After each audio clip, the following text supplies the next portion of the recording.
Today's story will touch your heart.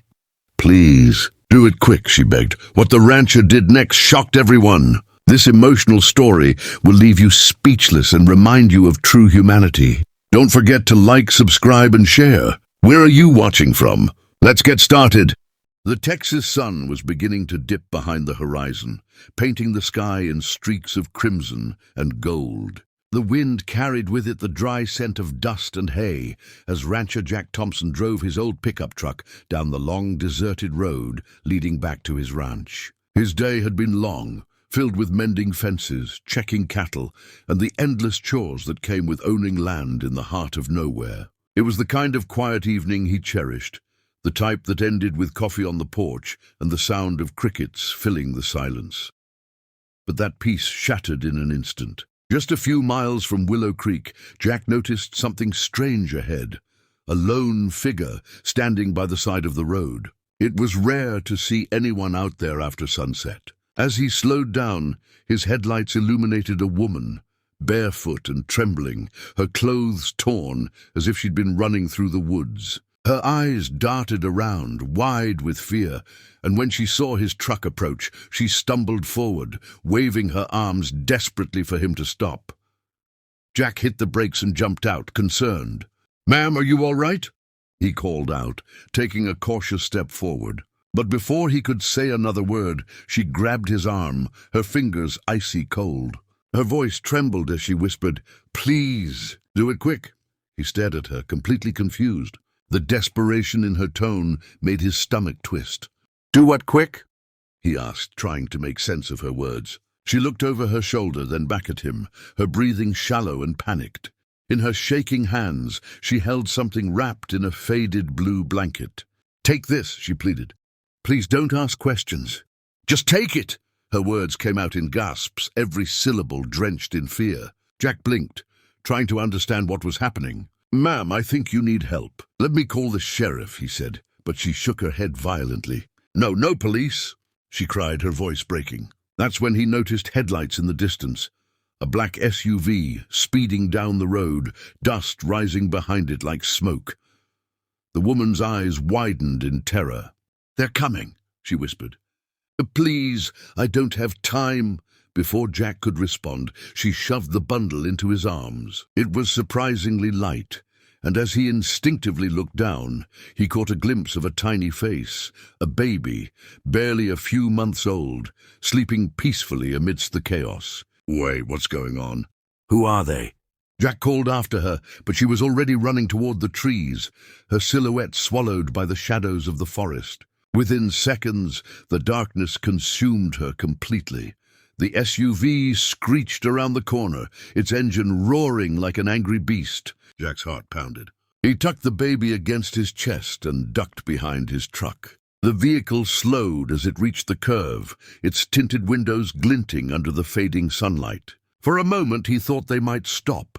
But then, as if changing their minds, the SUV roared off again, disappearing into the distance. The silence that followed was deafening. Only the sound of the baby's faint breathing reminded him that what had just happened was real. Jack stood there for a moment, frozen. His mind raced with questions. Who was that woman? What had she been running from? And why on earth would she trust a stranger with her baby? He looked down again, and the child stirred slightly, letting out a soft whimper. That tiny sound snapped him back to reality. He had no idea what kind of danger they might still be in, but one thing was clear. He couldn't leave the baby out there. Carefully, he climbed back into his truck, placed the baby on the seat beside him, and started the engine. As he drove toward his ranch, every shadow along the road seemed darker, every noise louder. His thoughts wouldn't stop racing. He had lived in this town all his life. He knew every face, every name, and every rumor. Yet this woman was a stranger. Her accent wasn't from Texas. It carried a faint northern drawl. Whoever she was terrified beyond reason. Jack tightened his grip on the steering wheel. "What the hell did I just get myself into?" he muttered under his breath. The baby stirred again, letting out a soft cry that tugged at his heart. When Jack finally reached his ranch, the night had fully taken over the sky. He parked the truck behind the barn and carried the baby inside his house. The old wooden floor creaked beneath his boots as he entered, the dim lamplight casting long shadows on the walls. Gently, he laid the baby on the couch and unwrapped the blanket. Inside was a small girl, her cheeks rosy, her tiny hands clenched into fists. There was no note, no identification, nothing but a faint smell of lavender and dust. Jack sighed deeply, running a hand over his face. What on earth do I do now? For a long while, he just sat there, staring at the baby, listening to the distant howl of a coyote outside. The image of the woman's terrified eyes haunted him. He didn't know if she was alive, or if those men in the SUV were still searching. All he knew was that the baby was innocent and helpless. Jack was a rancher, not a hero, but that night something deep inside him stirred. Maybe it was instinct, maybe it was fate. But as he watched the child sleep, he made a silent decision. Whatever danger had started on that road, it would end right there, with him. Morning sunlight spilled through the cracks of the ranch house windows, spreading warmth across the old wooden floor. Jack hadn't slept at all. He sat in the rocking chair beside the couch, watching over the baby as she slept, wrapped in that same faded blue blanket. Every few minutes, he'd glance toward the window, half expecting that black SUV to appear again. The events of the night before replayed in his mind like a nightmare he couldn't wake up from. The woman's trembling hands, her desperate plea, and the haunting words that echoed still. Please, do it quick. By dawn, he knew he couldn't keep this a secret. The right thing to do was to call Sheriff Daniels, a man Jack had known since childhood, someone he trusted. But when he reached for the phone, something inside him hesitated. What if that woman was running from danger, real danger, and not the law? What if she'd given him that baby for a reason? Jack's conscience battled between what was lawful and what was right. After a long pause, he picked up the phone anyway. Daniels, it's Jack. You'd better come out here. I found something. Or someone. It didn't take long. The sheriff's dusty cruiser pulled up within the hour. Daniels was a big man, with kind eyes and a calm voice that had settled many storms in that small Texas town. He stepped inside, his boots thudding lightly on the wooden floor. Morning, Jack, you sounded shaken. What's going on? Jack gestured to the couch where the baby lay sleeping. Daniels blinked. Well, I'll be damned. Where'd she come from? Jack told him everything. The woman on the road, the SUV, her final words. The sheriff listened carefully, his brow furrowed. When Jack finished, Daniels let out a long breath. Jack, this sounds bad. We found a body early this morning near Willow Creek. Jack froze. His chest tightened as the sheriff continued. A woman, about mid-20s. Looks like she'd been running for a long time. No ID, but she had a note in her pocket. Jack's voice was barely a whisper. What did it say? Daniels pulled a small folded paper from his coat pocket and handed it to him. Jack unfolded it with trembling fingers.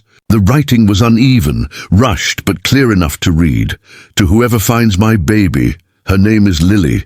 She's my only reason to live, but they'll never let her. Please keep her safe. I'm counting on you.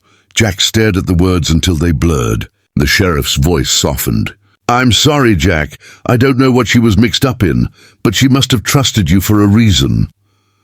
Jack swallowed hard, feeling the lump rise in his throat. So what happens now? Daniels rubbed his jaw. We'll run an investigation, maybe find her relatives. But until then, someone's got to take care of the baby. You're the one she gave her to. Jack looked down at Lily and nodded slowly. Then she stays here. The sheriff gave him a long look, then nodded in understanding. You always did have a good heart, Jack, but be careful. Whoever that SUV belonged to, they might come looking. After the sheriff left, the house felt quieter than ever. Jack sat beside the baby, the note still clutched in his hand. The more he thought about that woman, the more determined he became. She had run through the night, terrified and alone, just to save her child. The least he could do was honor that courage. That night, he built a small crib with his own hands and placed it beside his bed. Days turned into weeks. Jack adjusted to his new life faster than he expected. He'd wake before sunrise, feed the cattle, and come back to find little Lily cooing from her crib, waiting for him. The townsfolk noticed the change. The once quiet rancher now smiled more, talked more, and for the first time in years, seemed alive. Some asked about the baby, and he simply said, "A blessing from God, I suppose." But every time he looked into her eyes, he felt that same sense of destiny. It wasn't chance that brought her to him. It was fate. Months later, the investigation turned cold. The SUV was never found, and no relatives ever came forward. The sheriff eventually closed the case, but Jack never stopped wondering. Still, he kept his promise. Lily grew stronger each day, her laughter filling the ranch with a joy Jack hadn't felt since his wife passed years ago. He taught her to crawl on the same old floorboards where he once paced in worry, to walk between rows of sunflowers he planted for her, and to speak her first words beneath the endless Texas sky. Years drifted by like soft wind over wheat fields. Lily grew into a bright, fearless young woman, her spirit as wild as the land she'd been raised on. She loved the horses, helped with the cattle, and had a heart big enough to hold the whole town in it. Jack never told her the full truth, not until she turned 18. One quiet evening, as they sat on the porch watching the sun dip below the hills, he handed her the folded note. "This was from your mother," he said softly. Tears welled in Lily's eyes as she read it. She didn't say much. She just leaned over and hugged him tightly. "You kept me safe," she whispered. Jack smiled through misty eyes. "That's what she asked me to do." From that day on, Lily carried the note everywhere she went, tucked safely inside her locket. And though the mystery of that night was never solved, the people of Willow Creek always said that rancher Jack Thompson was the kind of man who turned tragedy into hope. Every sunset, he'd look toward the horizon and whisper into the wind, "Don't worry. I did it quick. I saved her."